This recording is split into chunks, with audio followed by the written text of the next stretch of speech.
Hello class 9 के प्यारे बच्चों। हिंदी अध्यापिका 26 के साथ बने रहने के लिए आपका धन्यवाद। आज हम देखेंगे समरी कन्हैयालाल मिश्र प्रभाकर द्वारा रचित निबंध मैं और मेरा देश। आइए तो जानते हैं, व्यक्ति और राष्ट्र के बीच के अविभाज्य और गहरे संबंध को रेखांकित करने वाली यह एक अत्यंत प्रेरणादायक रचना है।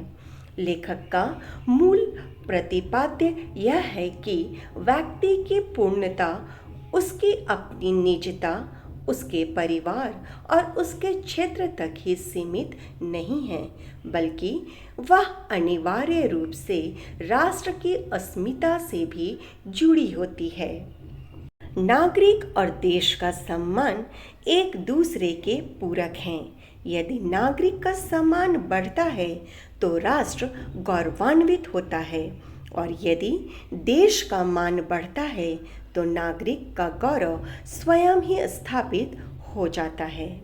निबंध में लेखक देशभक्ति को किसी बड़े चमत्कार या असाधारण कार्यों तक सीमित न रखकर इसे दैनिक आचरण और नैतिक कर्तव्यों से जोड़ते हैं।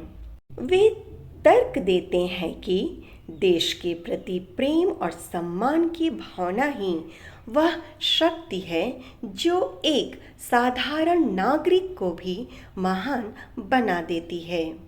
लेखक इस बात पर विशेष बल देते हैं कि हम अपने कार्यों और व्यवहार से देश को गौरवान्वित भी कर सकते हैं और उस पर कलंक भी लगा सकते हैं। समझे बच्चों, यानी व्यक्ति का कार्य देश को गौरवान्वित भी कर सकता है और उस पर कलंक भी लगा सकता है। तो हमारी कोशिश होनी चाहिए देश को गौरवान्वित करें, ना कि उस पर कलंक का पात्र बने। आइए आगे देखते हैं। इसे स्पष्ट करने के लिए वे जापान की दो घटनाएं प्रस्तुत करते हैं। एक तरफ वह युवक है जिसने स्वामी रामतीर्थ को फल देकर अपने देश का गौरव बढ़ाया, तो दूसरी तरफ वह विद्यार्थी है जिसने दुर्लभ चित्रों को चुराकर अपने पूरे राष्ट्र के लिए अपमान का कारण बना। लेखक शक्तिबोध और सौंदर्य बोध के संरक्षण को देश की उन्नति के लिए अनिवार्य मानते हैं। वे सार्वजनिक स्थानों की स्वच्छता, परस्पर व्यवहार और शिष्टाचार को भी देशभक्ति का ही हिस्सा बताते हैं, क्योंकि गंदगी और अभद्र व्यवहार देश की संस्कृति पर चोट करते हैं।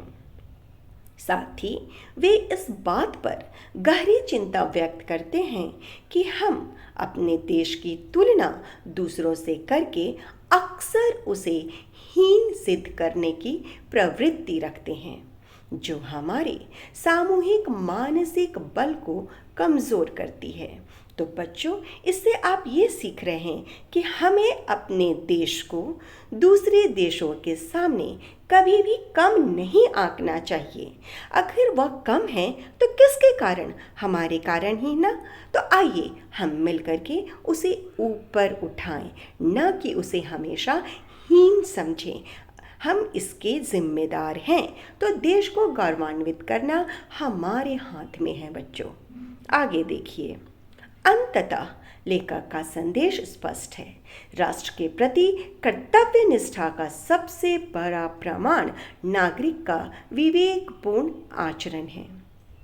वे लोकतंत्र में मतदान यानी चुनाव के महत्व को रेखांकित करते हुए कहते हैं कि प्रत्येक नागरिक का यह नैतिक कर्तव्य है कि वह अपने मत का प्रयोग बहुत ही जिम्मेदारी के साथ करे।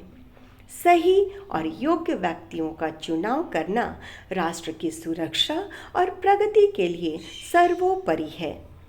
लेखक का मानना है कि छोटे छोटे कार्यों के पीछे छिपी नेक भावना ही राष्ट्र निर्माण का असली आधार है और इसी चेतना के साथ जीना ही सच्ची नागरिकता है। तो बच्चों, आज इस पाठ से हम सीखें कि हमें अपने देश का अपमान कभी नहीं करना चाहिए।